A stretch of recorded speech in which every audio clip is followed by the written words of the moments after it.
Hey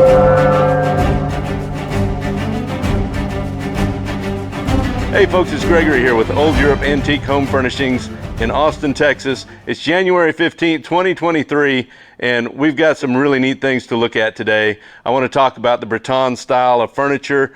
That's absolutely one of my favorites, the way they tell stories in their carvings.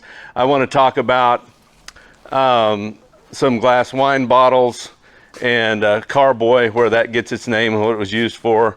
And what else? I want to go through some of the history of the cane chair. But for now, let's start off with this incredible piece of furniture behind me.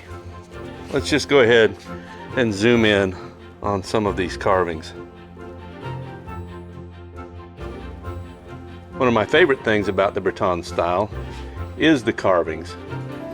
And you'll notice we get up here to these round spindles. That's a common motif for Breton style furniture. The Bretons were a seafaring people, and that represents the ship's steering wheel.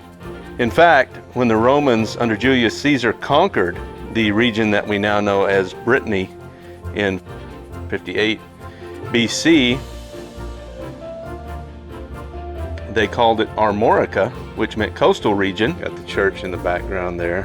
In Celtic, which incidentally, Brittany is one of the 6 Celtic regions recognized today, and we'll talk about that a little more in a second. But you can see some of the fantastic carving. Every day are scenes of common people. Let's take a look at the drawers. Now, I did look at these earlier. They do appear to be hand-cut dovetails, and we've got some square nuts here. If we go around to the back, we don't see any champering. It's flat right there. That puts the construction at a little bit later, so probably very late 19th into the early 20th century, but it's an absolutely beautiful piece.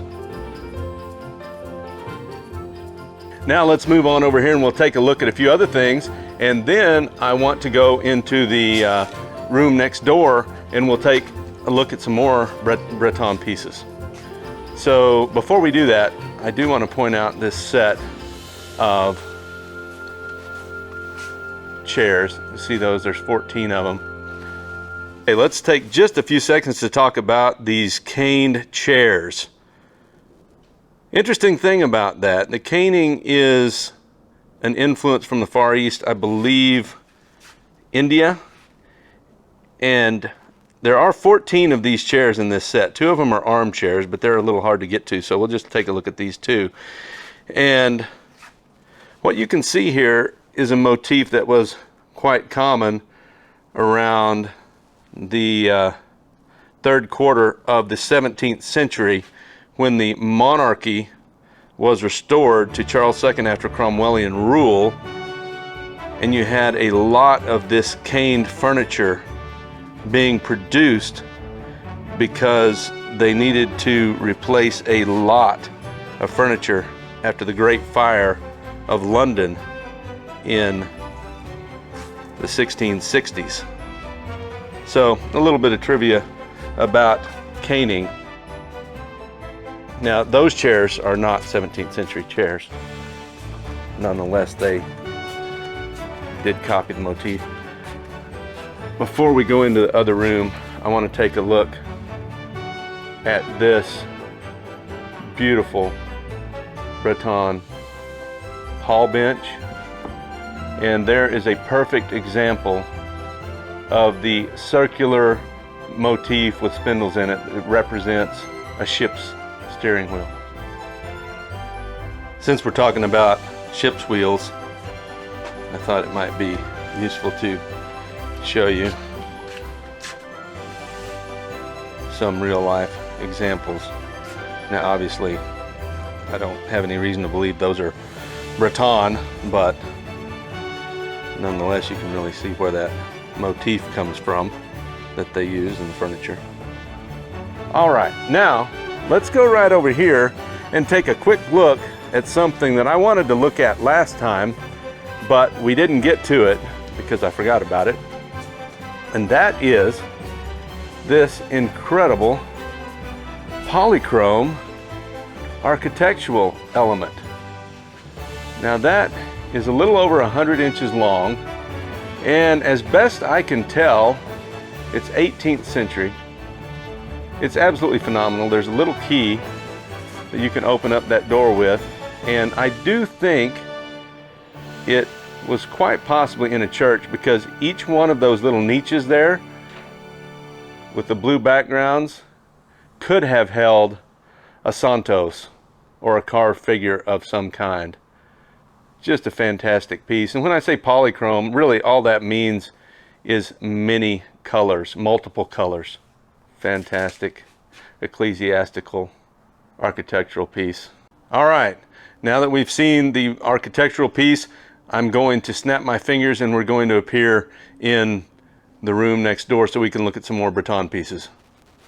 And voila, here we are.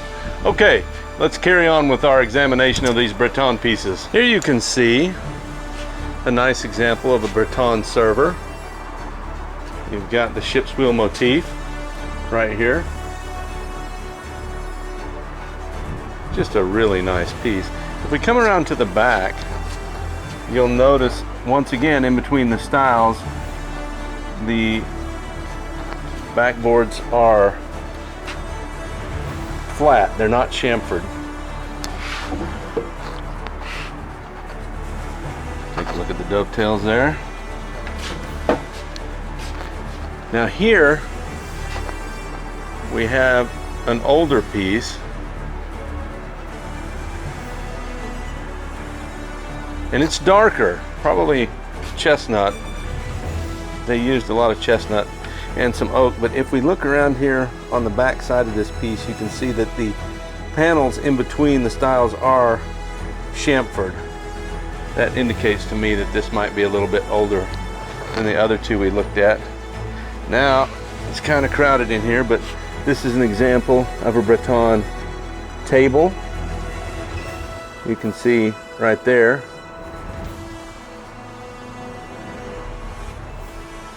There's a stairway there. Looks like it's going to a bed.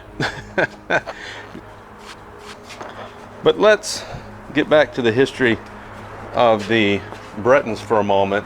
They managed to become and remain independent from the Roman Empire until, I believe it was 1488. They did have some alliances with Vikings along the way, I believe in an attempt to keep their independence, but finally became part of France in the 15th century. Now they do have their own language.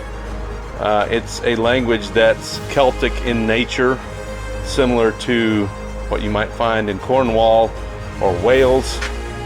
Aren't those beautiful bottles? Those are vintage French wine bottles.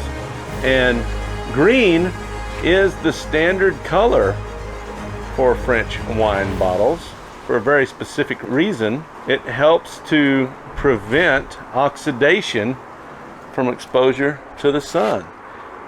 And often, and I don't know much about wine production, but apparently some wines take decades to ferment, I guess, if that's the right word. And the longer you need for a wine to mature, the darker you need the wine bottles to be. That's my understanding, but I just like them because they're green. Here's an example of a carboy, which also is made from green glass. A little lighter shade perhaps than we saw with the wine bottles. And if you've ever wondered where the term carboy came from, it was from a Middle Eastern word, or an Arabic word perhaps, called karabah. And that eventually morphed into carboy. This one would probably be an early 20th century example, used to transport fluids such as water, wine, liquor, etc. Originally, I think the definition therefore it was a vessel for transporting potable water. All right, my friends, well, that's it for today's vlog. I hope you've enjoyed it. Maybe learned a little bit about Breton furniture and the region of Brittany in France. And please take a second to like the video and subscribe to the channel. I am working on a video for the other YouTube channel, Antique Acquisitions, about trends in antiques. What's hot, what's not, what's happening with prices, things like that. So I hope that you will keep an eye out for that video on the other channel, Antique Acquisitions. And with that, I will leave you with some footage of us unloading some new inventory items last night. We'll see you next time.